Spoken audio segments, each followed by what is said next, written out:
आज 1 मे म्हणजे महाराष्ट्र दिन. एक असा दिवस जेव्हा महाराष्ट्र नावाने ओळखली जाणारी माती जन्माला आली होती. पण ही फक्त एका राज्याच्या निर्मितीची गोष्ट नाही. ही आहे मराठी असण्याचा, अभिमानाचा आणि इतिहासाचा उत्सव. 1960 साली भाषावार प्रांतरचना सुरू झाली होती. मराठी भाषा बोलणाऱ्यांची एक वेगळी ओळख निर्माण व्हावी, त्यांचं एक स्वतंत्र राज्य असावं, ही मागणी जोर धरू लागली. संयुक्त महाराष्ट्र चळवळीने अनेकांच्या छातीत धग पेटवली होती. दादरच्या मैदानात एकच आवाज ऐकू येत होता, मराठी माणसासाठी महाराष्ट्र पाहिजे. या आंदोलनात 105 हुतात्म्यांनी प्राण दिले.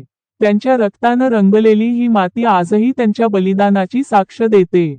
महाराष्ट्र म्हणजे केवळ एक भूगोल नाही, ही आहे छत्रपती शिवाजी महाराजांची वीरभूमी, डॉक्टर बाबासाहेब आंबेडकरांची सामाजिक क्रांतीची जमीन आणि लोकमान्य टिळकांच्या विचारांची मशाल.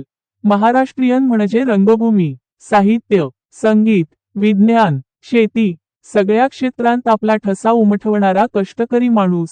आपण महाराष्ट्रीयन असणं ही केवळ एक ओळख नाही, तो आहे संस्कारांचा वारसा, संघर्षातून मिळवलेला सन्मान आणि आपल्यातली ती ऊर्जा, जी कोणत्याही अडचणींवर मात करू शकते. आज महाराष्ट्र दिनाच्या निमित्ताने आपण सर्वजण मनात गर्वाचा, प्रेरणेचा आणि समर्पणाचा दीप उजळवूया. जय महाराष्ट्र. 1 मे फक्त कॅलेंडरवरचा एक दिवस नाही, तो आपल्या अस्तित्वाचा दिवस आहे. हृदयातून अभिमानाने म्हणा, मी मराठी, महाराष्ट्र माझा.